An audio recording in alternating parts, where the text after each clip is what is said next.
You're listening to Braless Watch, where a mother and daughter team offer their own opinions on watching TV through a feminist lens. I'm Beth, the mom. And I'm Lily, the daughter. Welcome to Braless Watch, where TV watching gets a whole new perspective. Clothing is optional. Hello. Hi. I'm excited about today. Oh yeah, me too. I'm very, very excited. This is going to be such a fun talk. Why are you very, very excited? I'm curious. Partially because both you and I had a real hard time not discussing this over the last little bit. It kept coming up where we were just like, stop talking. And I've got hints of what you want to say.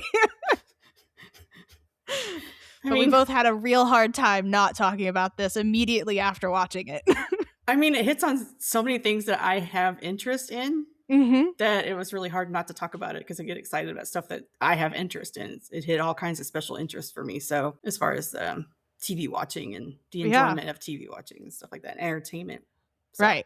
So it was just really enjoyable, and I'm very excited to talk to you about it. So today we're going to be talking about Supacell Season 1. I will say before we get too far, it is a Netflix series, and it has been renewed for Season 2. Oh, yes. Thank goodness. Because Netflix does have a tendency to take great shows and just cancel them for no fucking reason. On cliffhangers, too. They don't care. Oh yeah. They don't give a shit. And it's not just Netflix canceling series that are good.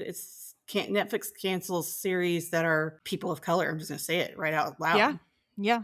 Oh, yeah. And this was an all-black cast. So it is. Which is why it's very exciting that they do have a Season 2. And or they are going to have a Season 2, and I'm excited. They are going to have a Season 2, and from what I read, they've already started filming. Yes. Like back in the later parts of 2024. I mean, 2025. Wait. Where are we? What year is it? Okay. Who knows? We haven't transitioned, and by the time we finish transitioning for this year, it'll be next year. It'll be fine. Have passed. Right? So this Supacell Season 1 came out in June of 2024. It was created and written as well as directed by Ratman. It was also directed by Sebastian Thiel. Ratman started writing it during the pandemic and mostly wrote it himself. He didn't go into a writer's room until after it was fully completed. Did you have a little bit of background on Ratman? Because never heard of this person. So he is a rapper, but he's also a filmmaker. His first film was made for Netflix called Blue Story. I don't know too much about him. I know he's done a few other projects as well. He also did some short stories that went on YouTube, but he had to fight for this show, actually. He pitched it to HBO and FX and the few other places, and they didn't go for it. But he had a meeting with UK Netflix executives. It was a dinner for partially with his first film, because that came out on Netflix, and he pitched it along with several other ideas, and they went for it. So that's how. And then the pandemic happened, and so he just wrote it. Got it done. Awesome. Love it. Well, thank you, Netflix. Right? Netflix so, UK. I'm very excited that hopefully he's working on, Season 2.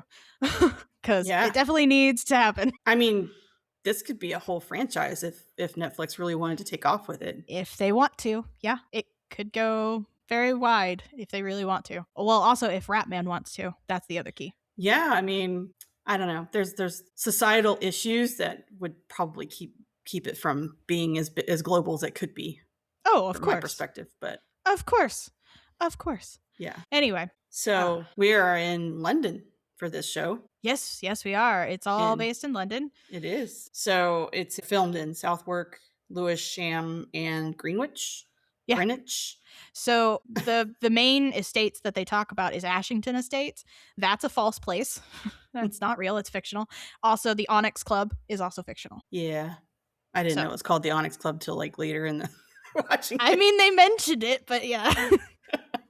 I will say the thing about this show is that they just throw you in and then say, pay attention. Basically. Of course, I was roped in the very first scenes. Like, oh, what is going on here? Right. But they don't give you names. They don't give you anything. They just let it happen.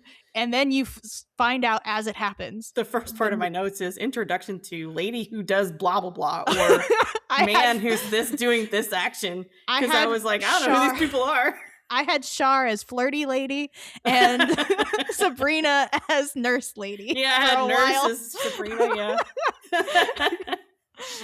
I was just trying to figure out how to describe them in my notes until I could I had delivery guy for Michael. Yeah. Yep, delivery guy. Had drug dealer for Rodney. Like weed dealer. Weed dealer. Yeah, weed dealer, reefer guy. Yeah, whatever. Yeah, it was great. Said make up my own names to keep my notes straight, and then finally I got names. Gave out names, and they slowly did. The poor restaurant dude, August Club guy, I couldn't ever Gabriel? remember his. Yeah, I finally got his name, Gabriel, and I was like, comes out like episode 4, right? That his name is Gabriel. And he's already been on screen so many times. He's just friend. Yep. And I just said restaurant friend. And I couldn't figure out that the restaurant and the bar were the same place until like many scenes later. So yeah, it's that a was club. It's both restaurant club situation. Yeah. Shall we go over the trigger warnings before we get too far? Yeah, I want to do trigger warnings, and then if you don't mind, I'd like to go over how this is described on like through Wiki and things like that. So let me do trigger warnings. Guns, gunshots, racism, human trafficking, human exploitation, gang representation, violence, heteronormative sexism, misogyny, poverty, stabbing, sexual content, bullying, drugs, alcohol, physical assault, medical malpractice, intention of rape, blood, fire, and domestic violence. I'm sure I missed a couple in there, but I mean, that sounds about right. It sounds scarier than it is, but I'm also jaded. Well, and it's giving me, I was mentioning to you before we got on, it gives me the vibes of Sense8 and Orphan Black and, shows like that. Orphan Black especially. Because that one's all about medical malpractice. Yeah, it is about medical malpractice, and it sends you on these wild goose chases and scenes and little vignettes of storylines and stuff like that, and you're having to connect the pieces. This is why I don't think the descriptions do very well in describing what this show is actually about. Okay. So in Wiki, it's if you go to Wikipedia, one of the first sentences calls it a superhero television series. I don't know. I don't classify these people as superheroes. They're not out to save whatever. Michael is, and we'll get into that, I'm sure. But yeah, I think as you said something about this being like heroes, and heroes is similar in how it's delivered to us. But there's also an agency that's like, you need to come with us because we need to save blah blah or whatever. So the superheroes, I think if you think of it not in a Marvel or DC concept, right?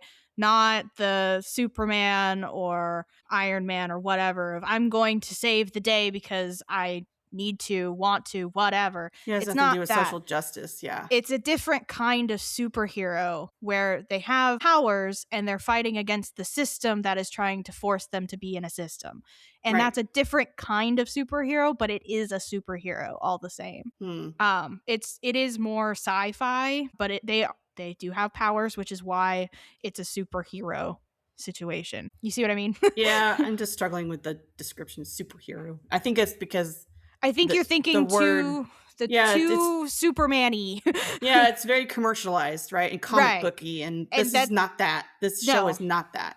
No, it is not that. Because that's not their goal. That's the whole thing about this show that I really like, is that they are living their lives and this just happens to them. Right. And then they're forced to deal with it. Right. Right. It's almost as if they've come down with a chronic illness, which it does talk about. Yeah. Sickle cell being one of the illnesses that their genetics particularly. So let's get in. Let's open to that. Well, hold on. Let's get to the cast and stuff. We will get to the cast before that, but it's also described as an action adventure crime drama. Yeah, I didn't. Drama. Yeah, I didn't. Not sure about that. Also, action adventure. Really? This isn't chosen. It's forced on them, right? Well, adventure doesn't mean chosen. It doesn't mean chosen at all. You can be forced to go on an adventure. True. I can see the action adventure part, especially as it goes through, and I can definitely see it once it hits season 2 where they're going with it. But the crime drama part, that's a little more of a what? Yeah, I mean, it does lean a little heavier on the gang representation stuff, but I think that's more of a societal comment than it is being a crime drama per se. I wouldn't count this as a crime drama. No. It's definitely not procedural, that's for sure. Oh, it definitely doesn't follow that at all. So I had written, with all that taken into account, I had written psychological, societal, and cultural thriller. And then I was like, is that the real description? So anyway, I wouldn't call it a thriller. to It me, is I think it it is feels more like of an it action because, adventure. yeah, It maybe is that's more. where it needs to be replaced. But for me, because of the truncation of, oh, we're going here now, or oh, this is another scene. And then it's just like bouncing from scene to scene We'll get into and it, but character I to don't find character. it truncated. Let's get to the cast and get through that, and then we'll Okay. talk about the show itself. Okay, cast is, well, we're only going to do the people that are affected. The main five. The main five. So Michael is played by Tosin Cole. Mm-hmm. Taser is played by Josh Todeku. Mm-hmm. Andre is played by Eric Kofi Abrifa. Rodney is played by Calvin Demba. And Sabrina is played by Nadine Mills. The only female actor. The only female actress in this. Yeah. We'll get into that. We'll get into why. But it is an all-black cast. It is. It is. With two white people plus some white extras. But I mean, there's white extras, but there are two main white people who annoy the fuck out of us. And we know the reasons when you watch the show. Right? It's obvious. It's obvious. So obvious. And I love that it is that obvious. Right? It's so fucking obvious. Okay, so let's get into the basis of the show real quick. So let's talk about sickle cell first. Yeah, actually, because I have a description for that. For them, Supacell is a mutation of the sickle cell traits. Right. Instead of making them sick, it actually gives them superpowers. It shifts it to the other side of it, enhances their body. But it's not detectable either, because as it was pointed out in multiple times of the show, they've all been tested to make sure that they don't have it because their parents do have it. Which tells us that society doesn't have science behind it to test for any enhancements that this mutated gene could possibly give them. Correct. They're looking for the actual disease itself that could debilitate them, which is this is the other side of that. Yeah. Sickle cell disease, also known as SCD, is an inherited blood disorder where red blood cells, normally round and flexible, become hard and sticky and crescent shaped. So sickle cell shaped like a C. Mm-hmm. Blocking blood flow and causing severe pain, anemia, infections, organ damage, as the abnormal cells can't carry oxygen effectively. Correct. It's caused by a genetic mutation affecting hemoglobin. I was about to say, I don't think that's right. The protein that carries the oxygen, and is a lifelong illness managed with treatments and to reduce complications and improve longevity. But it's super painful to live with if you think of how your blood works inside your body. What crisis is. So they mentioned crisis in this show. That's the severe pain situations, and crises can lead to infections and stroke and other things, obviously. Yeah. Your blood feeds everything, and your body needs that oxygen to function. Yeah. So, and another thing about sickle cell is that you can have the trait for sickle cell without having sickle cell disease, and you can pass down said trait to your children, which is why it's all genetic. It is most commonly affecting people of African, Middle Eastern, Mediterranean, and Central and South American descent. However, it mostly affects Black people, especially in the UK and in the US. Okay. So, did you happen to get any statistics on it? Like how many people it affects every year or anything like that? I didn't go that far. I did see a statistic from a couple years ago that was like 1 in 24. Wow, man, that's really sad. Of Black people. And then I think that was, I don't exactly know where that was, UK or US. And then 1 in 500,000 for white people on the vice versa. Wow. So it doesn't affect white people as much, obviously. I'm going to take a wild guess here without even looking it up that sickle cell is one of the least researched diseases on the planet. Just going to take a wild guess on that. I bet it's about the same amount of research as menopause. Probably. Yeah. So it's not happening. I will say the treatment for sickle cell is antibiotics and transfusions, blood transfusions. Oh, that makes sense because you can't keep the cells that are in there that are being damaged. Exactly. Yeah. I mean, you're not going to be able to function with cells like that. Okay. I think now that we have that as a basis, because that's where the show comes from, now I think we can talk about the characters and the show itself. So let's start with why you think it's truncated. Okay, so maybe it's how my brain functions when I watch these things for work and not entertainment. Yes, the show is great. I'm going to rewatch it probably a few times, but especially when they come up with second season. But watching it for work, so I count this as work. I mean, it is a work. My brain goes into working mode. So I think it's how my brain looks for things.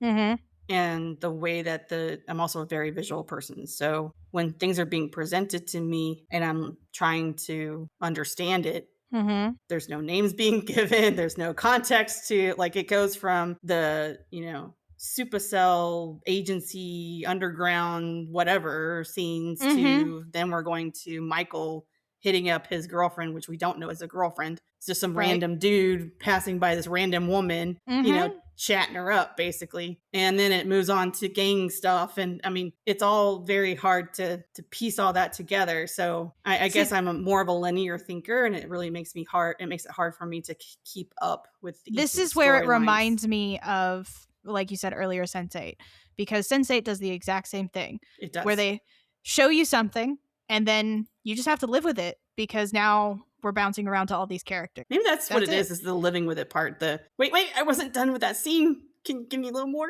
Nope. Because we're done. No, we're moving on.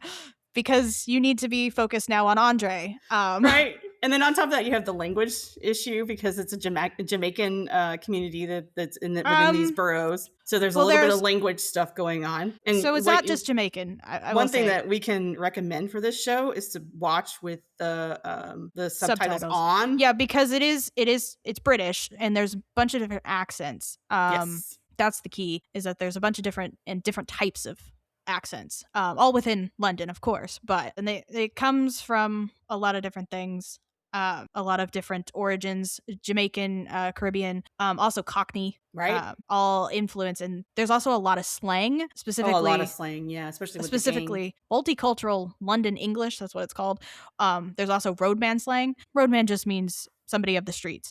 Yeah, not specifically somebody who deals drugs or anything like that. Just no. Somebody of the streets. It's lower income community. And I have a bunch of the slang and stuff, and we can get through it. Especially when you live in city, right? This is inner city communities. And every inner city has their own culture, their own accent. Right. Yes. And they have territories that they keep up with, and who they welcome into their properties and things like that. And they know, because they're so interconnected with each other, they know who's a stranger in their community. I don't find it to be truncated.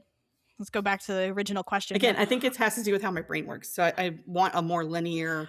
I really like the camera work. The camera work was beautiful. Yes. So they did a really good job with the camera work. And they reportedly used a specialized camera called an RE35 camera, which is designed to show black skin best. Really? I love that. That's awesome. They did it on purpose. And also the actual camera work itself and the scenes, especially at the beginning, where these characters are flowing together and they pass by each other all the time. And they don't see each other, not yet, but they do. They might acknowledge that another person is there, but they don't acknowledge the person yet, because they don't know. They don't know they're connected. Let's start with Michael. He is the driving force of this show right now. In the first season, he is the driving force. There's a couple reasons why, but the main reason is because he jumps into the future. Accidentally, yes. And then can't get back. It's really great. He can't get back to the future, because he tries to get back there to figure out how he can do things better. Well, and to change history based on what he knew. The future. Yes. To change the future, not history. Yeah. He's trying to change the future. His own. I meant his own history. Because he goes in the future and talks to himself, basically. He does. And that's how he gets the list of names of people he needs to find. Yeah, and I think they did a really good job in the futuristic portion of that. Everyone had aged just a tiny bit more. It's just a tiny bit. They did a great job with hair. It came down to hair. Whoever their hairstylist was and the makeup artist. The whole thing. It was so good. Yes, very much so. It was so good. It came down to hair in that moment, because you could tell that they were dealing it with their hair themselves, and it's been a while in that future moment. Well, and you could tell they were tired and exhausted. Right. And obviously that future eventually doesn't come to be, as far as we're aware so far. Because eventually by the end, the future has changed. I find it interesting that the sort of the Jiminy Cricket of all these characters, right, is the white drug dealer guy, Is Spud. Spud, who has the most prophetic way of describing time and how it works. And he goes, you sitting in front of me could have changed all kinds of things today, just in this moment right now could be changing. Yeah, because of the butterfly effect. Right. You change one moment, it's it. Michael's like, what's the butterfly effect? Right. Which he needs to kind of know that information because he's the one that can control time. It's great to have a character who already knows a lot of comic book sci-fi stuff, because then they're like, dude, stop fucking it up. Right. You've already changed the future. I think one of the lines Spud had was like, oh, that doesn't happen. That's only in the movies or some crap like that. I was like, that's hilarious. Yeah, Spud has a lot of good lines. I think Rodney's the one that says this ain't a fucking comic book, mate. Yeah, something like that. Yes. This is real life. I find it very interesting and very funny. Anyway, so we'll get to Rodney in a little bit, but Michael is trying, his whole goal is trying to save his fiance, Dion. Yes. Save her from death. Yes, to save her. And he doesn't fully know what happened to her because he jumps back to the past or his present pretty quickly. So he doesn't know what happened. He just knows who did it. But he gets inspired by this list and inspired by trying to save her life. And that becomes to try to bring the these whole story. people together. Yeah. And so that they can do it early, do whatever they're supposed to do early to save her. And my brain, when we get to this point, right, my brain's like, and what does this have to do with the woman who's stuck in a cell somewhere or died from... Well, and we haven't gotten there yet. No, we haven't gotten there yet. We haven't gotten there yet. I will say this was a great representation of the butterfly effect, how jumping into the future changed the present, changed his future, because it did. It changed when Dion died. Spoiler there. She does die. But I will say I did like Dion's character overall. Oh, yeah. She was a social worker. She was a social worker. At first, I thought she was a journalist, if I'm being honest, and was looking into the disappearance. I kind of got a whiff that she was a social worker when she was looking at the how she had I thought she was files. I thought she was a journalist looking into the disappearances. Also, that makes sense, though, that connection, as a journalist. So anyway, no, she's a social worker who just happens to have two disappearances on her desk, basically, that she's dealing with. One of Kemi, the older woman, and Jasmine. The younger teenager. Yes. Well, it's suggested that she's a teenager. It's never clear. I thought she was like 15, 16 years old. Like under... I would say she is a teenager, something like that. Minor, yeah. Just because of how the parents were reacting and, that the dad was tracking her. Things like that. Okay. So Michael's the inspiration for this whole thing. He is. To get started. It's like how the match is lit, basically, to get this burning. He is. And he keeps going to Gabriel, which is really funny because Gabriel doesn't believe him at first. Gabriel's his friend. He runs Onyx Club. He's like trying to be as logical and as grounded as possible. He's like, this is crazy. Well, I mean, he does say it's crazy, but then he's like, okay, let's get evidence. So just do something. Now. Do your power. Do it now. Do it now. He's like, see, you can't do it. So that means it doesn't exist, right? Right. You can only see what's in front of you. And I mean, it's logic. It makes sense. It was very logical. Moment. Yeah. However, by this point, he had already done it twice. Yes. And the thing is I don't know that any of the characters really paused to know. We didn't get insight as a viewer on how they know that they're perfecting their power. They don't try to. That's the thing. A lot of them don't try to. So Michael, you can see him try to do it. He tries to jump into the future. It doesn't work, but he's able to jump through space, if that makes sense, rather than time. Right. Yeah. The scene where Dion goes back to work and then he's in there and he's jumping in the room. Yeah, he jumps in the room and then he also jumps into the car and then back out. So that's him trying to perfect his power. The other one we see try to perfect their power is Taser, and we'll get to Taser. But everybody else, I thought Rodney's was funny. Rodney, we'll get to Rodney because he doesn't try to perfect it; he just does it. He just goes. We'll get to all of them. Michael's the only one who really tries to do that. Everybody else, it just happens. Yeah, and I find it interesting that he went to, I think, did he mention to Gabriel the list of people he was trying to look for? Yeah. And Gabriel didn't know any of those people. No, because they were just first names. How are you supposed to find anybody with just first names? Especially when being a bar owner, a restaurant bar owner, and well, maybe not. Maybe he the would only know them by face. There's only 2 people who came in to that bar. True. Because Rodney doesn't go, and Actually, it's Taser more than definitely 2. doesn't. Well, Sabrina and her sister, and then Andre goes in there too. Exactly. But Andre's only there for his friend John, and Sabrina is only there because Char made her go. It's like one of the few times she's ever gone. Right. So, yeah, I'm not surprised Gabriel didn't know these people. Anyway, Michael is a very interesting character, but he tries so hard to save everybody. And not just save Dion by the end. He's trying to save everybody. Yeah, he tries to be the good guy, basically. He does. He does. And there's that point where he stops after he gets knocked out. He stops time at the very end and then restarts time for Andre so he can talk to Andre. Because Andre had... We'll get to Andre, but there's that moment where he's trying to convince Andre to be with them. Work with them, not against them, basically. Oh, this is later. Yeah. Oh, very end. Very end. Yeah. I was thinking about the scene where Michael meets Taser when the gangs up on him. He's trying to make a delivery in an area. That's the first episode, yeah. Yeah, and Taser and his gang basically kill Michael. They do, which is the first time he establishes his power. It's the first time it appears. It is, yeah. Yeah. So a lot of the powers come from emotional moments. When they're in distress or stressed is what I gathered. Yeah. And so it has to do with high emotional output. Yeah. So Michael's was that moment when he was dying. So what I like about this and find it interesting and what it fits in with my special interests is I work in chronic illness circles. I'm just leave it there. And how emotional stress causes stress to your disease, whatever it might be. However your body is affected. That is very, very interesting to me, that connection. And again, I don't think this is researched enough, how humans are affected by their emotional state and how it changes your body's cells. Because it can, and it will. It can.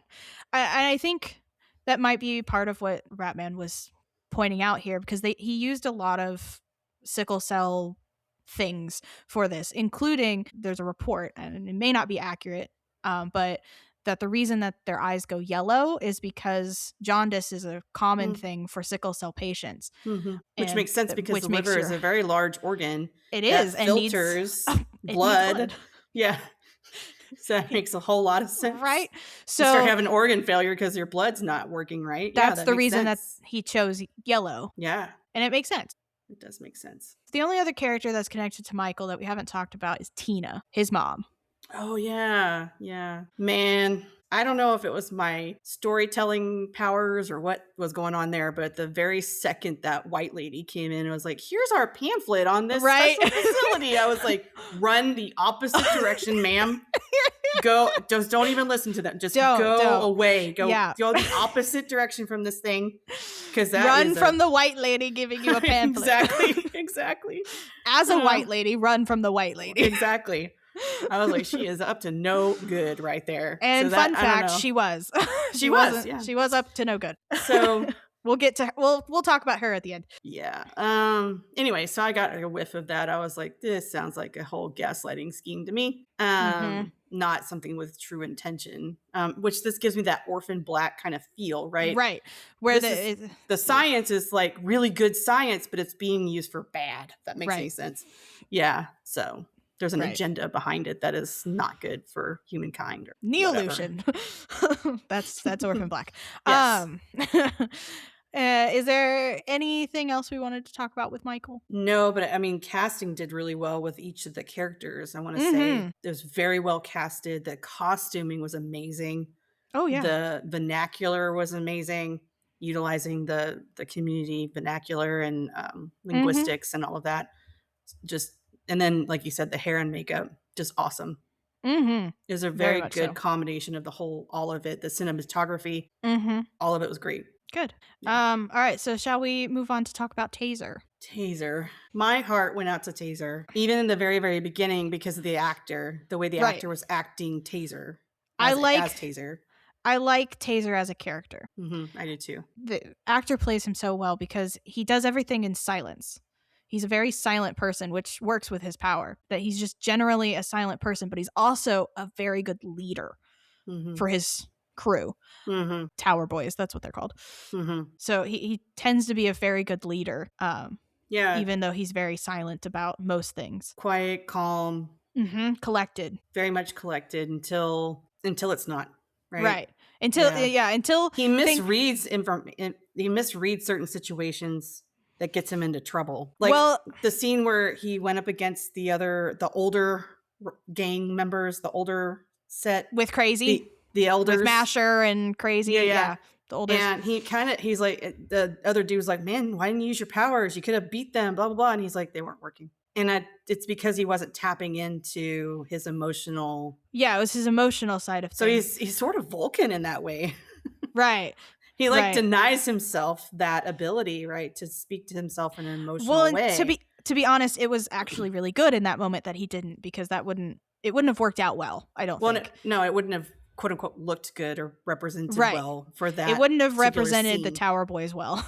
Exactly. And it would have been sort of a cop-out, right? Right. Yeah. So I think Taser struggles with that on a lot of different reasons. But and as you watch, you learn that Taser wasn't always like this. When his mom was still around, who was the lady who was shot at the very beginning, when his mom was still around, he was a lot like AJ, Andre's son. Studious kid who went to school, all these kind of things. And then he just fell into the wrong crowd with Crazy. It makes sense, that little piece, right? For him to disconnect from himself emotionally, because when he connects with himself emotionally, the hate is there. I don't like myself in this role. Exactly. You can tell. And the actor pulls it off beautifully. And then he taps into it, kills somebody, right? And this dude's not, in the core of himself, he's not a murderer. Well, and I'm not sure he killed anybody. Oh, no, he maims them. He maims them, yeah. I think that guy's actually survived. Sorry. Chucky? I took it as a murder. Chucky, the first one? From it was where he went around invisible and was killing everybody. Or hurting everyone. Yeah, he maims them all. He doesn't actually kill anybody. So he's kind of like a Batman, really. Right. He's sort of a Batman type where he's angry and upset, but then if he taps into that and has to face that, it's not necessarily something he wants to really Which is why he moved out of Crazy's gang, the Olders. He moved away from that and created his own. He created his own family. I think it's surprising him how much he's turning into Crazy, though. Yeah. At least it was. I think Michael changed a lot of things for him. Yeah, and Michael kept trying to chase him down and trying to see him and stuff, and the Tower Boys are like, dude, stay off, man. Toozy. I like Toozy. I have to say, his crew was pretty cool. Toozy, Tiny, the one who doesn't talk a lot is Dot. And then Screamer is his lieutenant. Yes, I like Screamer is very funny. There's that very funny moment where after it's revealed that Taser can go invisible, he goes by Screamer's house to talk to him, because he's like, you're not answering your phone, man. What's going on? Right. And they're like best friends. Like they're exactly. That's his like secondhand man. Yeah. Right. Screamer it's his lieutenant. And so Screamer then asks him to do it again and then freaks out when he does it. Yeah, exactly. It's so funny. There's a lot of funny moments like that, because it happens in a lot of different ways. It happens with Michael. It happens with him. Because Michael will just pop away and freak everybody out. He does it to Taser, where he bypasses the crew. Because Screamer, Toozy, and I think Dot at the time tried to stop Michael from talking to Taser, and Michael just bypasses him. And then, of course, Toozy has this line of, how many people got powers, man? Right. Why do people keep getting powers? Anyway, Taser is a very interesting character. And it was an interesting choice to see how he changed when his grandmother was Crazy, beat up his grandmother, basically. It was a very interesting choice to see how he reacted, because after that, Taser beats up Veronica, who was part of that was Chucky's a hard crew. scene to watch. It was. Yeah. She's part of the Sixers crew.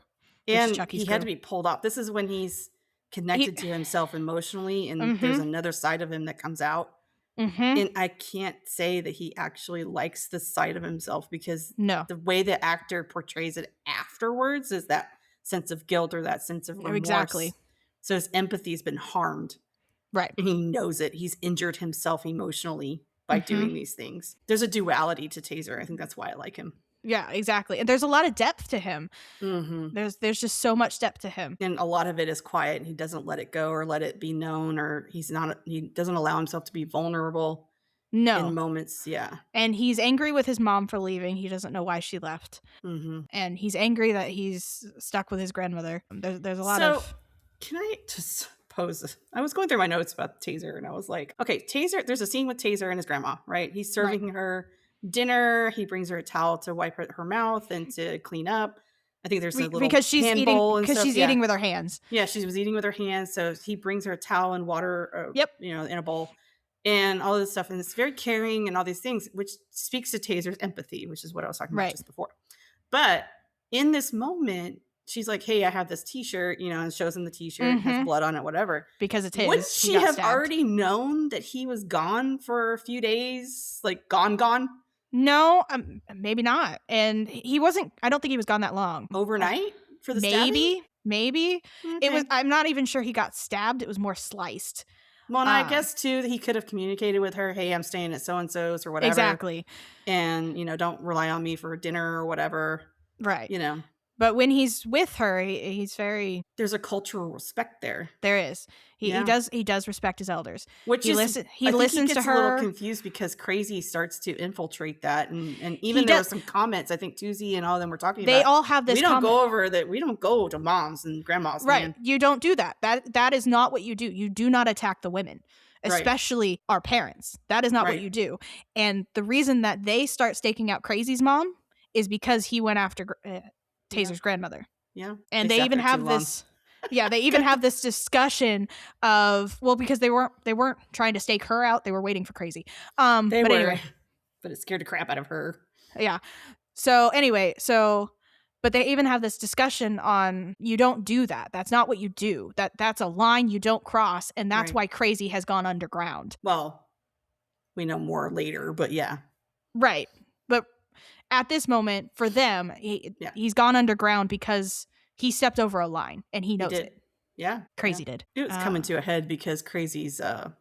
Crazy?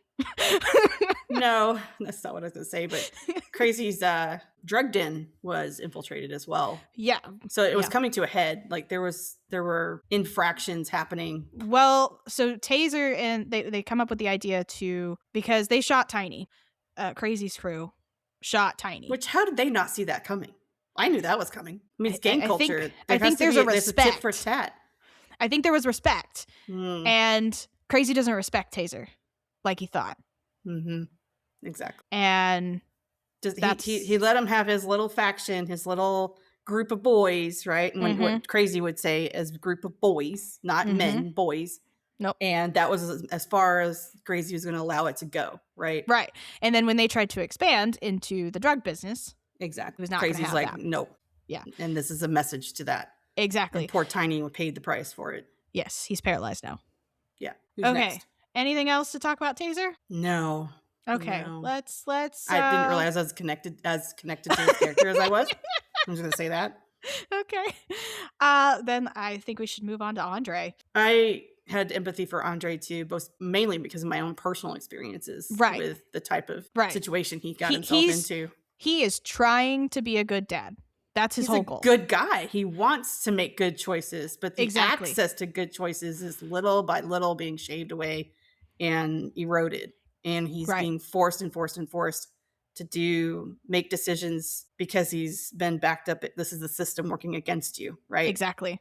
The system doesn't want you involved, so they're going to get rid of you the best they can, which is what they were trying to do. Because he was arrested as a teenager for having drugs in the car, basically.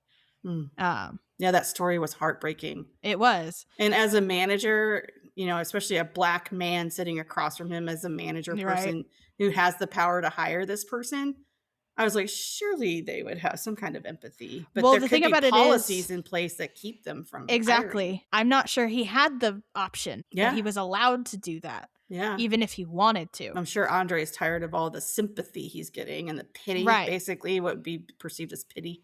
Right. And all he wants is a lift out, right? Someone give him a hand up, not a hand out, just a hand up. Right. And the system, again, is against him. Mm-hmm. Completely Yeah. against him. Yeah. So AJ is Andre's son, and we get to meet his mom. Briefly. That's very briefly at the very beginning. She's an interesting character because she doesn't take shit from Andre, even though she sees he's trying. And I'm not. I can only imagine the years Right, of him saying one thing, but actually something happening, and Right, him something getting into happening. a circumstance Exactly. or whatever. So she's just because he's made done. one poor little choice that's sent him in a spiral somewhere else. Right. And I can speak to that. You make one decision and you can't see the future of what's going to happen from that decision. Now, Andre gets a little better at that, but he made the poor decision, taking It's been poor decision after poor decision, a lot of it. Yeah, he just can't seem to get himself out. Because he does it again after he does get money, right, from the ATM, and then he takes AJ on a shopping spree. It's not the best decision to do. Even though he wants to spoil his kid. There's a fantasy of a type of father he wants to be. He can't fulfill that because he's not tying up the loose ends to get there. So he's not building a foundation that's strong enough. He's basically going, oh, I've got some sand here. It's a little loose, but we can still do it, right? Right. And then moves on. Instead of making a good foundation, that sand becomes quicksand and draws him back in to the poor decisions he has to make. Yep. And then it ends up happening right in front of AJ. It does.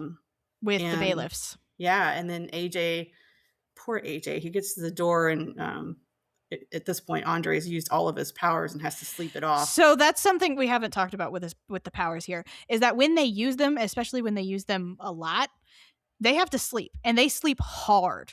They don't wake up.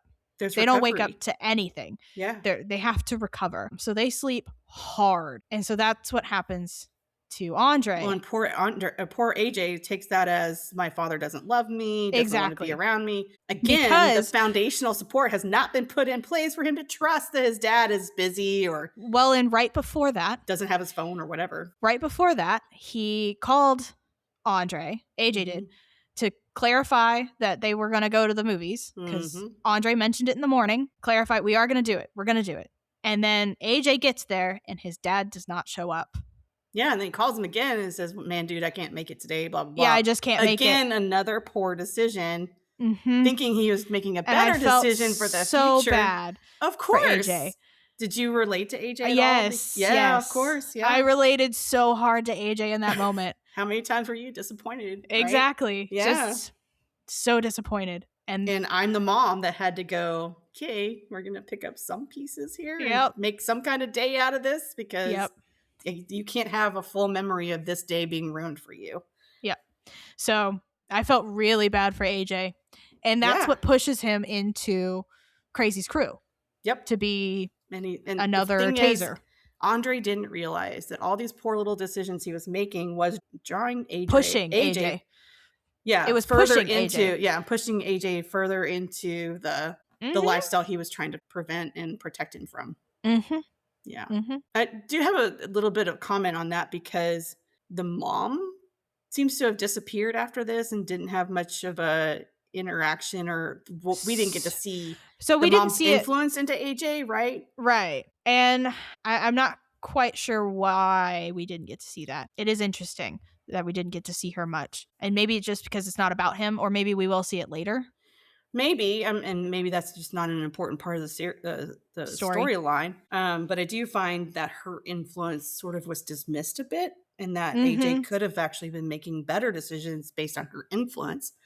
And I think it was more of a comment on how boys get into this lifestyle, right? Yeah, I think that was the point. It was the pipeline into criminality and things like that, right? You take somebody like AJ, turn them into Taser, and then they turn into Crazy. Despite having a loving mom or a loving grandma or whatever. Yeah. Yeah. The enticement for money and status and all these things are much more important to young men, I guess, at that point too. Mm-hmm. I just think about the decisions I made to basically keep you on the straight and narrow, because both you and I were circumstances of family We did our best to do that. conditions that could have put us on different paths. Yeah. Mm-hmm. Okay. Any more on Andre? No, I did relate in more of my own personal story to that storyline. I have to say Andre, from my perspective, is also easy on the eyes. I'm just going to say. He really is. All of them are. I have to say, all of them are just, it was a very attractive show. It was a very attractive show. Yes, very much so. All of them are very attractive, and it was just everyone's easy on the eyes. Even crazy. Even crazy. And the actor, gorgeous. Character, awful. We'll get there. But crazy is the top, right? If you think of AJ as the beginning of the pipeline, crazy is the top. He's been in prison. He's gotten out of prison. There's even conversations around that, and how crazy has learned to work the system in his favor. Exactly. Yeah. Yeah. So we'll get to more Taser in a minute, or Crazy in a minute. So moving on to next. Rodney. Oh, I liked Rodney. He's Rodney, like everyone's little brother. Right? He's the young one. Because he tries to actually, I'm not sure he is the young one. I think Taser might be the youngest. But life has aged him. So then you have, even Rodney has been aged, but he's still the young one. I like Rodney because he also has a duality to him in that he's using what would be societally described as the wrong way to get to the right place. If that makes any sense. Right. He's trying to build a life for himself, but wants the regular things. More middle class, that kind of thing. And because really so we don't know this at the very beginning, but eventually he goes to see his mom. He does. And that was a heartbreaking scene. Yes, it was. So he goes to see his mom because Spud, his best friend, who has been best friends with Rodney forever. Spud has been beaten to a pulp and is in a coma. Yeah. And he doesn't know if Spud's going to get out of it. So he goes to see his mom for comfort, and she denies him everything. Oh, cold hard. Like just. She chooses her husband over her son. The only thing she didn't do was turn her literal back on him. Right. She verbally rejected him, rebuffed him, basically told him she had no space for him in her life. Exactly. Which I was actually yelling at the screen. Right. It also points out that Rodney has a sister. Yeah. At least one, because there's 2 children in that photograph. And Rodney says something about, but Greg, the husband, chose Rachel. Why not me? Well, and we find out later that in that scene, we find out Rodney has a separate father. Well, yeah. It's hinted at that he's a separate father, which is why he's mixed. Black. Yeah, yeah. Which is why he's a mixed kid. And that the new husband is a racist. Right. And which is why he white. Yeah. Yeah. And that's why Rodney was out on the street at 16. Right. Where else was he going to go? Yeah, he was in hostels with Spud. And we don't know Spud's story, but they've been best friends and trying to make a life for themselves.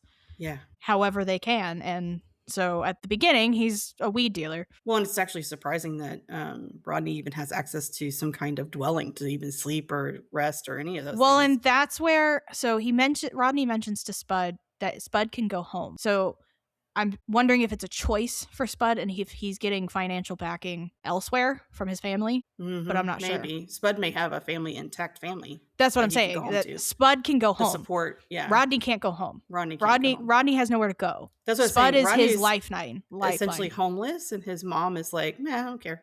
Exactly. It's crazy. Don't trust the white ladies. Sorry. That's what this show says. That's very much a message in this show. Don't trust the white ladies. As a white lady, I'll agree. I'll agree. It's fair, valid. Even the white men have more empathy in this particular show. Like, geez, rat man, what do you got against white ladies? Oh, God. But Rodney's story is really interesting. So he's a speedster, right? And so he runs all the time. Yeah. So he's like the Flash.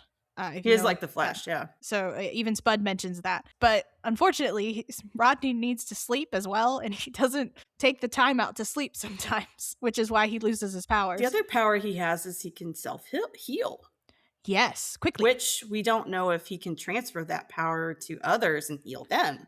Right. Which we know from Jasmine's perspective when she can do that, but that's her main power. That's why she's been captured. Yeah, that's her main power. But Rodney, he can heal really quickly, and that's common for speedster lore. Is it? Yes. Interesting, because it's based on your like metabolism so basically your body heals itself so instead faster. Of dealing with overall time like Michael can, they can actually deal with their own physical time. Exactly. And that happens with a lot of speedsters in a lot of different media. I mean, that kind of makes sense, actually, physically. Where they can sort of run back because in time. If you physically can manipulate your own internal circadian rhythm or clock. Right. Yeah, that makes sense. So, and Rodney could maybe get to that point, but what he gets to, as we see in the future, is the lightning. He goes fast enough to create a static charge to create. Yeah, that makes sense. Because, that will be how are we connected to the Earth? So it'll be really interesting to see, because by the end of the series, Rodney is not doing that. He's just a speedster. Gosh, I can already see this going into season 3. Please. I hope it makes it longer than that, actually. I'm hopeful that season 2 will go well and we'll just keep going and it'll be great. Right. There's so much. That's the thing about superheroes.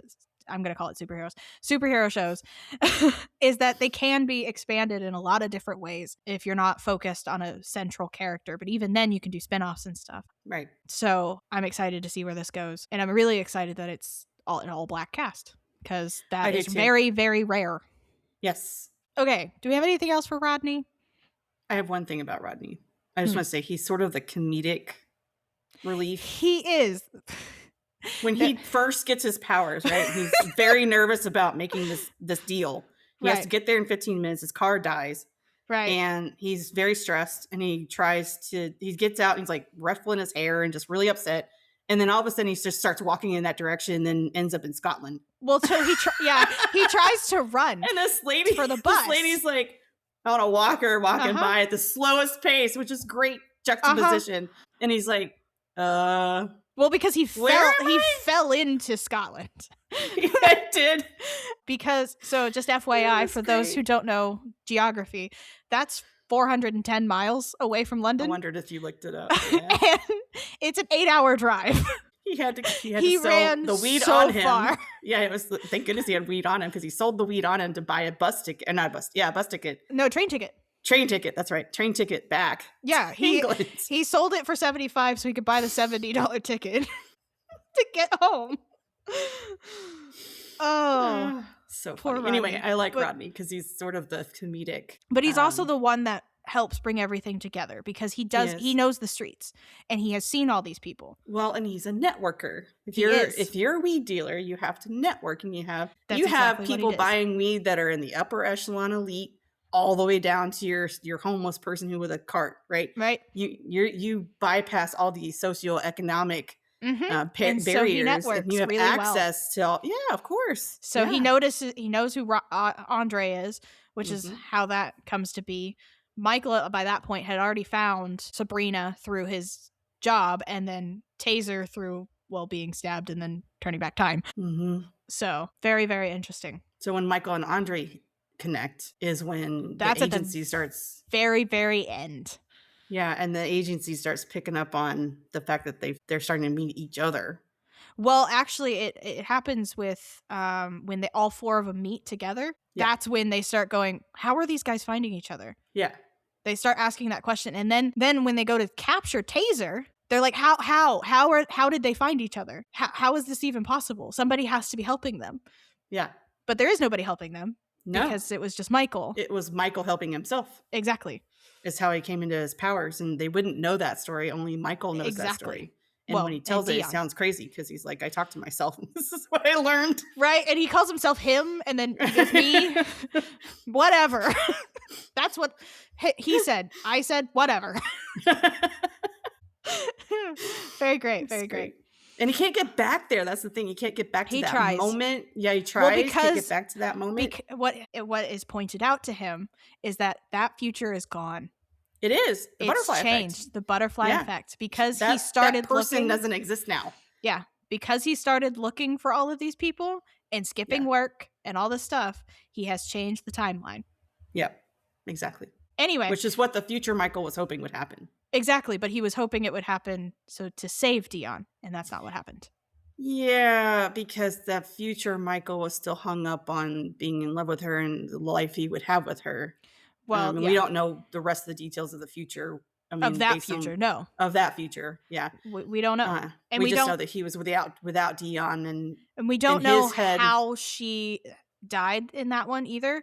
We know it was stated that it was the hooded people, which are the people who come through the portal. The agency people. The agency people. That's all he knows. I think I just call them agents. Hooded agents. Oh, my notes. I called them hooded people. Hooded people. Because they called them the hoods. That's what they call them in the series. Okay. So, because Michael has no other terminology for it, right? So he just called them the hoods.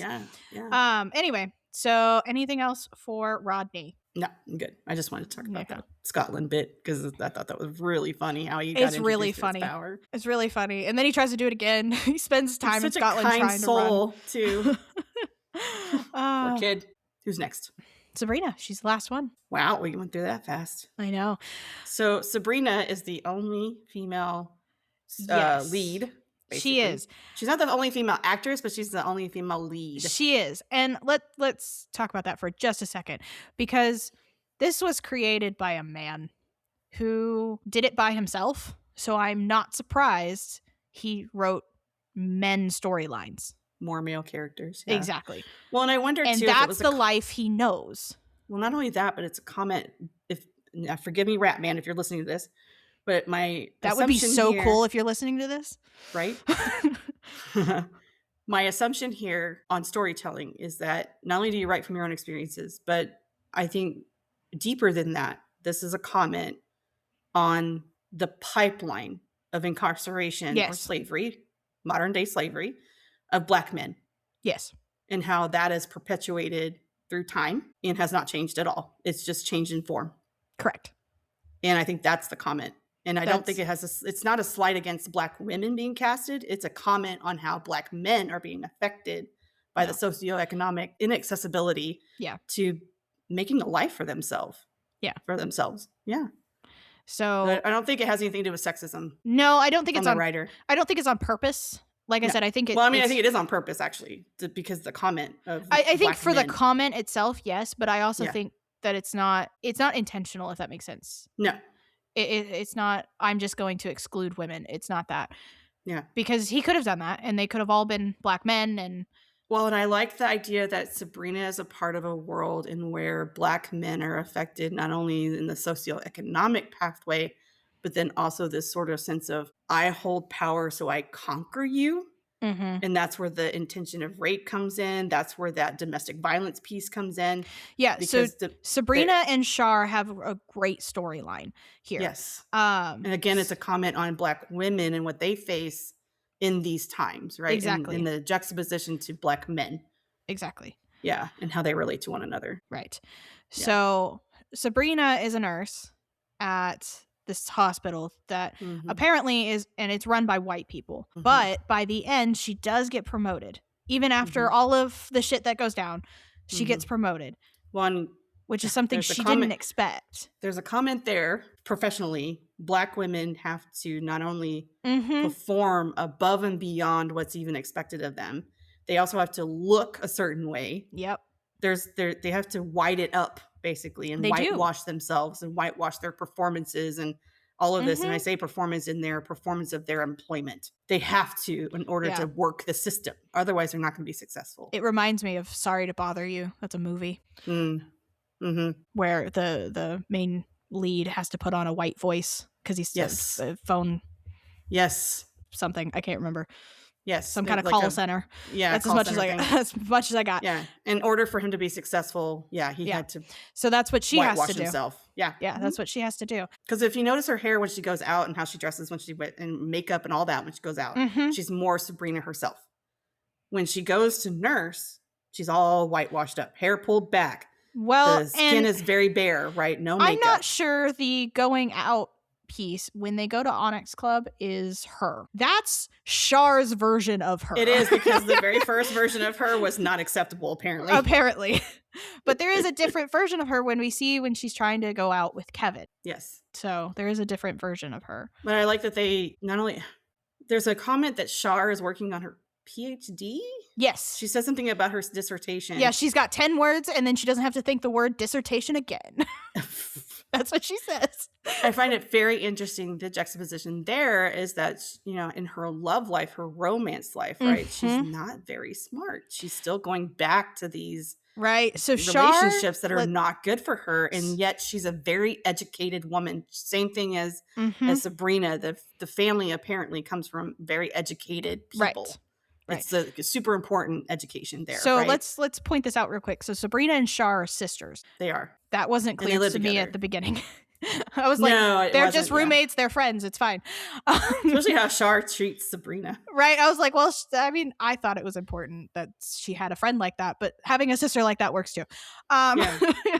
They approach life very differently. But Char is, I don't want to say dating, but with Crazy. Or Craig. She knows him as Craig. I don't understand the attraction there, but that has to do with sort of... And we don't know their history beyond what has been told. She could have been with Craig back in the day when they were teenagers or even younger. High school. We don't know. Yeah, we don't know. And then Craig's turned into this awful person. Right. And of course this is, this is where the domestic... Well, this is where the domestic violence is too. Yeah. The status, the control, the conquering. Yeah. Mm-hmm. And she just can't seem to tear herself away from that attraction. Nope. And even though she's a very well-educated woman, she still chooses romantically to be a part of this. And that has to do with mental health. Yes, because she does it again with Kadeem. Yeah. It's a repeat of patterns, and that has to do with how you feel about yourself.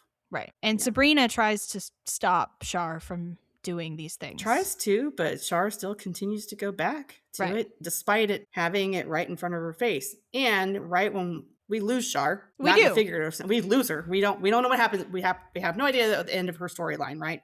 I mean, we do. We know what happens to her. Yeah.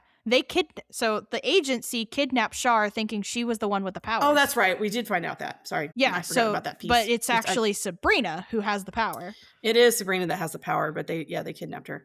So, but the last that we see of Char before that happens is she takes a knife and goes to attack Crazy because he basically called a ride that, shows up with women in the car and is like, I'm out, man. Yeah. And she literally just crawled off the top of him. She did. Yeah. She was pissed. See, that's the thing. It's misplaced. She shouldn't be pissed at him. She should be pissed at herself. Right. For continuing to be in this, she's continuing to this circumstance over and over and creating this situation. And she has the power to stop it. And that's what Sabrina gets really frustrated with her because she's like, stop. Right, just stop. So Sabrina is like a sensible cornerstone to the group. She really is. She tries to be the logical one. She was actually also, out of all of them, she was Michael's easiest sell, if that makes sense. Because Michael is trying to convince all of these people to be involved to help him. And why? Because she cares about people. As a nurse, she's a helper. She's a helper. She's a helping, And Michael, in a sense, is a helper. He is. In his, they sort of connect on that. But that also relates to Dion because Dion's in a helper position. But Sabrina also wanted relief from the scariness of knowing she has powers. Right. It scared her. It scared her really deeply, and it scared Michael really deeply. And I think that connected them in an emotional way. Differently, though. It scared her for herself. It scared him for everyone else. Right. But they have more of a global look at it, more of a bigger picture. And I think that's what they connect on. And the other three really use their power for themselves. Rodney for selling, and then Andre for breaking down the ATM. Get it in 5 minutes or free. Right? That's great sell. That's a great sell. That was very well written in there. Right? So, yeah. But Sabrina is the one that, and she also doesn't want her power. She doesn't want it at all. No, because she already has so much as a Black woman to deal with. Mm-hmm. Why the hell would you want to add this chronic illness, basically, as something else to manage, right? Well, and she can't control uncontrollable. It. Yeah, it's for uncontrollable her at the moment. It's uncontrollable. Yeah, yeah, that's her biggest thing. But she starts until to she realizes it. She does realize how she can control it, and she taps into it. Sabrina knows herself pretty well. This is but she had to not be around Shar. Shar had to disappear for her to take control. Yeah. Well, Shar's a big personality. Shar is a very big personality. Yeah, I called her Sabrina, feisty in my list. She is feisty, but she doesn't advocate for herself. I know. But that's what Sabrina gets so frustrated with her. Mm-hmm. Yeah. But so them meeting up. So are we done talking about the characters now? Yeah. Sure. Okay. I was just making sure there's nothing else we want to talk about for Sabrina. Mm-mm. Them meeting up. It's such a great story, right? That the way that they meet up involves not Michael. He's not there when they all meet up the first time. He was so close to being there, but he's not there. It happens so many times where it's just so close because even Michael and Andre sit back to back in a booth. Right. And it happens so many times. Which I was wondering when that scene was happening, I was like, is this going to be one of those things where they can sense one another? Like a Sense8 type thing, right? Yeah, I don't think so. But it's not that. The way that the disease, I guess we could put it in quotes, I mean, is portrayed, if I think of it in chronic illness terms, right? Right. In that sense, in that lens, they're not going to be able to know that they each have this mutation. No. It doesn't sense itself out, right? That cell doesn't talk to another person's cell. Right. Basically. No, it's not like that. That's when Michael runs into Sabrina when he's delivering. He goes, "You have powers because I saw you from the future." And then he does his eye thing, which makes her do her eye thing. Mm-hmm. I thought it was a great story choice, though, to have them all meet up together, but Michael not be there. I'm trying to remember how that happens. I'm sure it's because Michael was they were all in it was the drug scene, the drug den.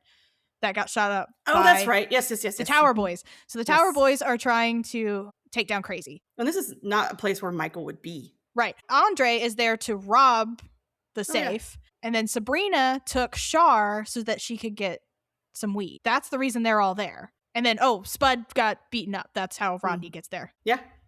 So then they all end up there. Yeah. In this moment. I think it is good storytelling. It's great storytelling. And Michael would have been there. But then he got pulled away for his mom. He did. Right before. Because Michael was a part of the ride. Right. Because the girls were like, we don't know you. Right. Because he's trying so hard to get people involved. Answer as many questions as he can. Right. But he's like, I don't know anything. I just talk to myself. That's all I know. And got a list of names. I got a list of names and a date I need to avoid. And Sabrina starts to put the pieces together, them talking. Right. We start to get through the fear part and get beyond that to be able to go, okay, how can we use our powers to fight this? And Crazy ends up being the central point of how they all get involved. And Crazy's character won't be returning for season 2. I'm already going to predict season 3. Do we know that? Because I saw a theory online. Oh, no. I saw a theory online. So Crazy is stabbed by Michael, right? Yes. At the very end. So he is the last person to touch. And Crazy's power is he's a mimic. So he can stop time because his last person that he touched was Michael. I didn't know Crazy was a mimic. What did you think he was? I didn't care. Yeah. I didn't even think that through. That's why he says he's special. Oh, I'm totally going to rewatch it now. That's why he says he's special, because he's a mimic. So he takes the electricity power from one of the guys. From the other lady, he takes the fire power. That's the lady that Sabrina kills accidentally. So, he has to live. You know why? There's a lot. There's a lot of reasons why. He takes Jasmine's power to heal. Mm-hmm. Mm. Well, he was already alive. That's interesting. The thing. That's the thing. He was already alive. So as far as we're aware, they did not use Jasmine to heal him. No. So, and he was shot off screen, which in most sci-fi things means there's a possibility he's still alive. There is a possibility. So just saying, he's still alive. Okay, online peoples, I agree with your theory. That was one random theory I saw. No, I think this is how this should go. Yeah, for sure. Because I was really interested, not in Crazy as a character, but as his power, as the a mimic. The only other way would be that Crazy would have the end with the guy who shot the shots and had only shot the wall or whatever. And right, but I don't think so. No, there's too many cameras and stuff like that. So right.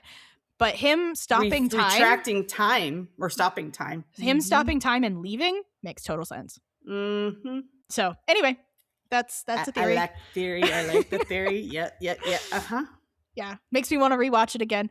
Oh, I'm totally gonna rewatch it again. Just take some time out to do that. Yeah. But yeah, Crazy's a mimic. So did not catch that. Where was that?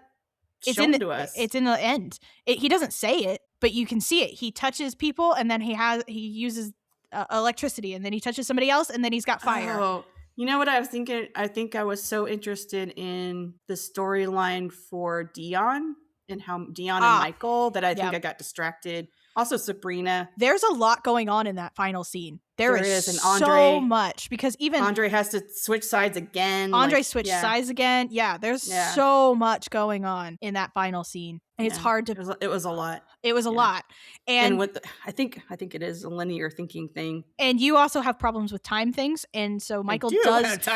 Michael does reset time at that point as well. So I was thinking about. I was wondering how you were going to do on this because the whole time thing. Michael got stabbed, died, whatever. Right, that whole scene with he's trying to deliver this package, and I'm watching it, and he dies, and I was like, okay, and then all of a sudden it starts over again. I'm like, wait, what? Because he reset time. I didn't know that was until later when he's like meeting himself and all that, and I was like, oh, okay, now I get it. Oh, yeah, me and time. My immediate reaction was, oh my gosh, he resets time. That's so cool. And then I was like, oh no, he does a lot more than that. I wish my brain would put 2 and 2 together like that. But man, when you do time stuff, time, you suck at it. One, I have time blindness in real life, so I wonder if that has anything to do with it. I don't know, but it was really fun. I was really wondering how you're gonna do with this because they didn't do too much. He could have gone back several times to try to save Dion. They could have done a lot of things with it because of his time stuff. But Michael in itself could be his own show. I mean, all of them could have their own offset, this is why I think it could be a franchise. Mm-hmm. There could be several timelines with all of this and how, I mean, there's a lot that can happen here. Oh, yeah. So this sets the stage for a lot of things, and I hope it is super successful because I love this whole story, the whole world it comes from. For season 2, so we'll see. There's only 6 episodes, by the way, so it's not super long, but there's a lot of content to it, which is normal for a lot of UK shows. Yeah, they like to pack it in, for sure. Which is so much better. Especially when they're well written and well put together. And I have to hand it to how Ratman got this all tidied up, right? It's right. I don't know how much influence he had in the cinematography, the hairdressers, the makeup artists, the I mean CGI, all of it. A lot of it. I hope he had his hand in all of it because I'm surprised you didn't notice because his name is everywhere. Created by, written by.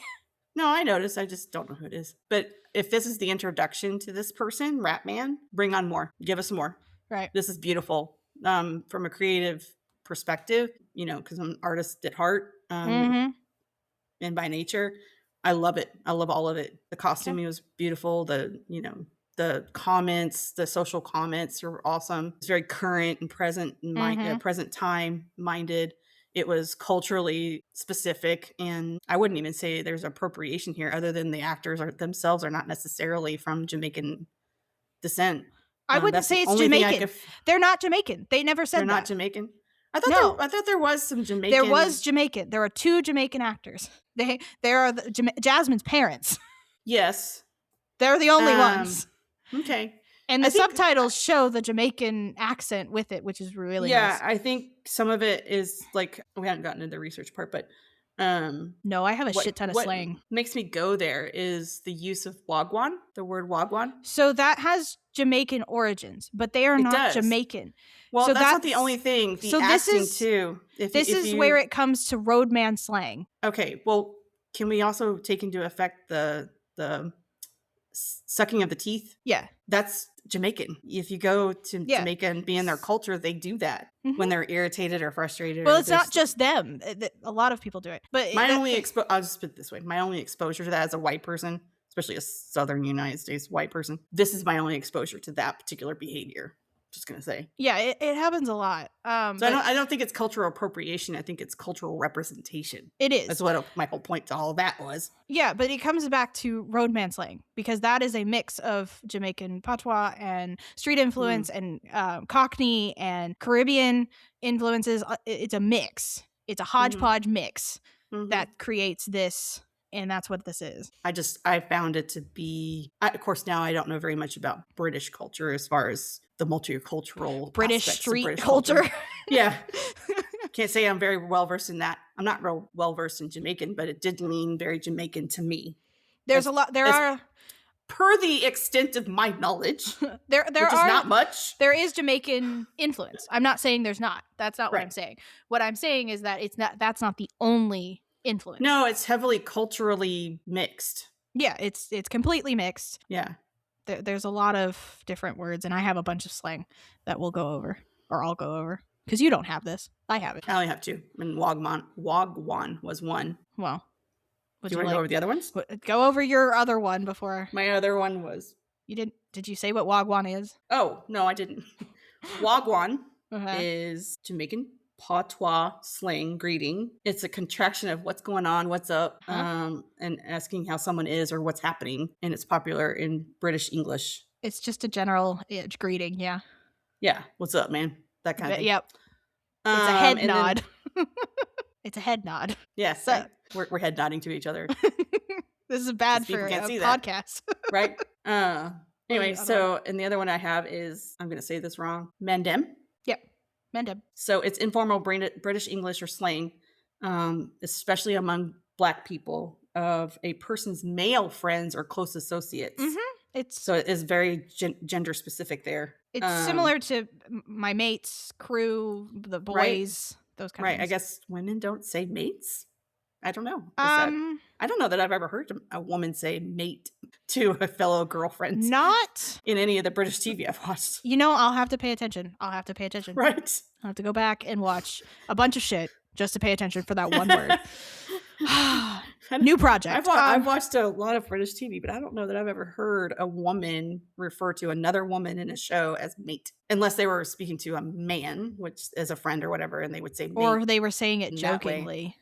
Right. I don't know. I'll have to look. Yeah. I'll have to pay attention to that. Okay. So I have more slang. Ta-ra, which means goodbye. It's like ta-ta, but ta-ra. In it. Catch that because in it. I love it. In it. Though. In it is a short form of isn't it? It's normally at the end of a statement for emphasis. It's an old word too. In it is old. Pattern. It's to get things together, make a plan. I'll pattern it. It'll be fine. Interesting. Okay. Peng. That has Jamaican Creole origins, and it means attractive or good looking. One of the Tower Boys says that to Sabrina. Okay. Lickle. It's slang for little. It's the same amount of letters. Why would you slang the word? I don't know. It's the olders, Briggs, who's trying to convince AJ to be a part of the crew, calls him Lickle Man. That's why, because it means little or small, normally due to age or size. Sometimes it's demeaning, but in this case it was about his age. Boydom, it means the police. Interesting. That's not where my head went. Okay. Yeah. Ignant. Yes. It's slang for ignorant. Yeah. It just skips up a couple of letters. Yeah. Which I think that has to do with accent too. It can. I mean, ignorant sounds weird coming from my mouth, but Southern United States doesn't make sense. I'm sure we have some slang words that they're like, what? Right. Probably listening to us and going, huh? All right. Oh my gosh. Now that makes a new goal for another TV show. We should pick out a TV show that's fully like Southern United States based and then like King of the Hill or something. We'll just go into our own slang and then we can relate in that way. It'll be great. Solicitor is a little different than a lawyer, because lawyer over there is a broad term, and we use as in the US we use lawyer for everything, But what they mean by a solicitor is somebody who is for legal advice and supporting clients, but they also do a lot of paperwork. They're the first steps of somebody who needs assistance, legal assistance. So solicitor. What's the next level up if solicitor's like the first rung? It's not first rung. There's just different. Lawyer is the overall type. Solicitor is a type, and then it's not bailiff. It's a B word. Oh, I can't remember now. It's okay. gone. And this is me. I'm accessing a TV show I watched that was about lawyers, and you think I'd remember the words they use for themselves, but I don't. No, I don't even know what the TV show was. So well, that's not helpful. None of that is helpful. I remember one of the actors, so I could look it up. That's not not important here either. No, so. None of that is helpful. Preeing, it's looking at or checking out. So Shar says that. I do remember that. She says something about, are they preeing us? So yeah, that's what I got. Oh, okay. I have one more. Trap house. Just a place where drugs are sold. It could be a house. It could be apartment, warehouse. Oh, like we what called we saw it drug here. den. It's the same kind of thing. It's the same. Trap house. U.S. has trap houses here. That's the same. Yeah, makes sense. All right. What other research did you have? That's it. That's all I had. Oh, okay. I have a bunch more. I'll keep talking then. So DBS. You know what a DBS is? No, not in relation to what we're talking about. So DBS is the disclosure and barring service. It's basically a criminal record. It's how the service for looking up a criminal record, which is how they found Andre. Yeah. So it was originally created. They explained it in the show. I guess that's why I didn't clock it as something to research.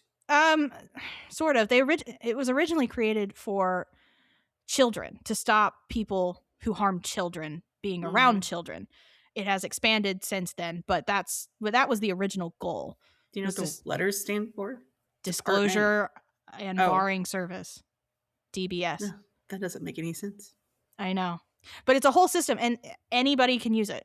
There's several different plans, but so when you say system, you mean database system? Yeah, anybody can use it.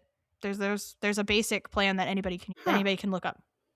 Anybody. So it has full access to the public. Yep.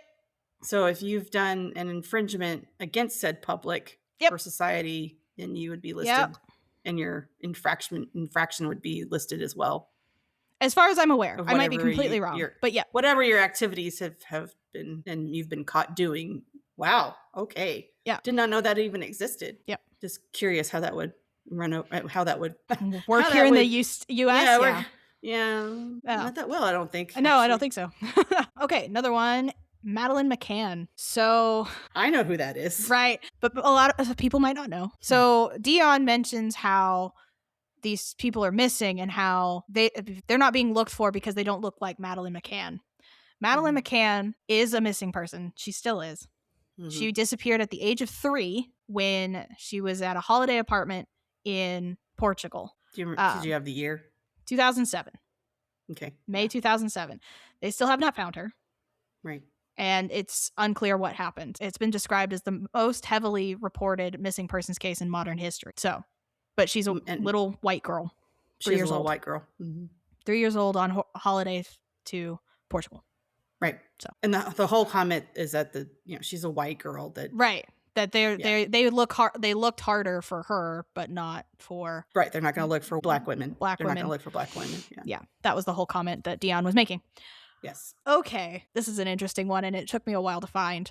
When we're in that scene with Taser and his grandmother, and she's telling him about don't go out, don't turn into crazy, right? Don't be like that. She snaps 3 times over her head. Oh, I didn't notice that. Yeah. That must be a cultural thing. It's a superstition in Nigeria. Oh, okay. And it's to ward off evil and bad omens. Mm-hmm. That one took me a while to find. It's equivalent to pinch of salt over your shoulder. Yeah, it is. That's in Catholicism, I believe. I could be corrected there. I don't think so. I feel like that's wrong, but I'm not quite sure. Humans do some interesting things, let me just say. I have 2 more that are more important. Well, let's do the 4D movies one. So 4D movies, because I was like, what? How is that any different? 1940s movies? Nope, or 4D. 4D. The number and the letter. 4D. Oh, gotcha. Okay. 4D movies. Because that's what Andre was going to take AJ to. was a 4D movie. Is that a thing? Is that an actual thing? thing? It is a thing. It's immersive, multi-sensory. It adds motion seats and wind, and it'll add water to the air. Exactly the place I will never go. It's like a physical ride. It'll add fog and rain sounds, smells, all of that to... My neurodivergent brain's like, oh, hell nah. It can be distracting and cause motion sickness for some. Yeah. And stress in a lot of others. So, yeah. It was a very interesting... I was like, okay. I've never even heard of that 4D. I mean, well, it's like 3D, I think I had an inkling of it. Yeah. I'm just surprised that they still are a thing. That makes sense to me because people are thrill seekers and they want to be able to be safer about it, possibly, or even children that wanted to go for rides. I guess, but I'm just wondering how they're making money off of it. Because movies are dying anyway. So well, and it seems really expensive to have all the equipment to create that that's immersive situation when you can just stay at home and get a system or whatever the hell and speakers all around. And well, this adds more because it adds the fog. If you want to vibrate your seat, put a massager underneath your seat. Like, I don't know what to tell you. Yeah, but that doesn't go with the timing of the thing. That's the other thing, is trying to get all that timing and stuff. Yeah, that's nuts. Right. Anyway, so when one of the houses that Michael delivers to has a no junk mail sign, I was like, does that work in the UK? Like, does that work? No, it doesn't. Basically, it's just a request to not have unaddressed leaflets pushed through your letterbox. Oh, where it says current resident? No, not even that. Just the things that get hung on door and stuff like that. The unsolicited crap that you get on your door, like it has tree service and stuff like that. Right. It has no legal bearing and it stops nothing. It definitely doesn't stop the address. So it's a community or personal request to the community to not have that request. Stuff delivered to your house. Yeah. That's all it is. Just a request. People and, being it's a request, you can obviously deny that request and still place crap on your door. Last thing, MI5. So normally here in the States, we only hear about MI6 because MI6 is their foreign service. MI5 is their domestic. Yeah, what's the equivalent agency for the US, do you think? FBI is for MI5, CIA, MI6. Gotcha. So international, CIA, MI6, domestic, FBI, MI5. I knew all this. I just wanted to ask you if you knew. Well, I know because I made sure to do the research. I always do the research. And now you've told the people. And now I've told the people, and now they know. And now I don't have to do the research again, but I probably will because it'll come up again. I know it will. That is all I have. I am done now. That is all my trivia. Okay. I know it was a lot, but I could have done more because I did have more. Very educational, though. Thank you. I think, in a way, Ratman did a really, really good way of explaining some of those things. I didn't feel lost at all. No, but it definitely sucked me in. I definitely enjoyed it. It did suck me in. It does help that I've done the work as a white person, that I'm culturally sensitive enough to be able to watch a show like this and not have questions, because not only is he helping to explain some of it to support his story, but then also I know some of the stuff that he's talking about, like the Madeline can mixed with the, I'm culturally educated. Well, and it's not just that, but also sickle cell. In sickle cell. Yeah. If you knew about sickle cell going into this, by the first little bit, first 30 minutes, it has like something when the lady got visited by it has something to do with sickle cell. It's obvious. The damn white lady. What was her name? Victoria? I don't know. I don't remember. I just remember what she looked like. I think it was Victoria. I like that they made her taller than the other dude. Like they gave her the sense of power in that, she was in heels. She stood with her back up. The actress did a great job. She even has straight hair. Like she is like quintessential executive woman. Yeah, very much so. Yeah. She's in power. And she's also dangerous. Yes. I'm not surprised that the sickle cell centers are connected to the agency. Right. That wasn't super surprising, but no. It was surprising that she's the one in charge of it all. Oh, you were surprised by that? Mostly because it's normally a white man. It is normally a white man. I do find it interesting. The comment here is that a white woman, not the white woman, a white woman. The single white woman in this whole show. No. A white woman is in charge of all this. I do find it also interesting, and only Ratman would be able to answer this question, is that the white woman is in charge of the agency, right? She's the high executive or whatever that's in control. And then the white woman that was Rodney's mom is not reflected well either. And I just wonder about his experience, Ratman's experience with white women in general, and what made his experience inform those two characters. Just curious about that. That's fair. That's a valid question. I cannot answer that because I am not Ratman, and I do not. Because there's not, as far as, I'll go back and watch it again, but as far as I remember, there's not any other white women portrayed. Well, even the nurse, the boss nurse. There is that nurse, the matron. Yeah. She's the head nurse. Her professional self comes across well. Right. Generally, she's fine. Yeah. Generally, she's fine. She's the only really other one. Everybody else is... I wouldn't say she's particularly quote unquote safe person, right? No. Yeah. That I'm just was curious Supacell. about that connection there, right? If this is a whole social comment, which is how I'm taking all this, then I'm curious about that connection and how that. I'm interested to see how they're going to continue on. I'm really interested in season 2. Real excited. I'm for hooked. That. I'm completely hooked. I'm excited. So thank you, Ratman, from your brain to ours. Right? Good stuff. Well, that was Supacell. Can we just say too, Supacell is Supase? Yeah, it's not Supercell. I totally botched that. Supacell. It's Supa. It's not super. Yeah. So when you go to find it, we'll have it in this. I mean, it'll be in the title and everything else. Yeah, but you caught me. I did. I pointed it out because I was like, we're going to be doing a podcast on it. It's Supa, not super. Supacell. Right. Not Supercell. Which I think is a great title too. Oh, yeah. I'm very excited for the next installment. So, Ratman, get on it. Netflix, let him do it. Pay the man. Pay the man for his brain. Pay the actors. Pay the actors. Pay the crew. Pay the crew, the staff. Right? I think we're good. All right. Enjoy. Go follow us on all the things. Blue Sky, YouTube, Spotify, Deezer. We're on Deezer now. We're on Deezer now. Exciting. So, all right. Go be amazing. Take care of yourselves. Yeah. Have some compassion. Self-care. You'll hear us next time. Maybe. All right. Bye. See you later. Bye.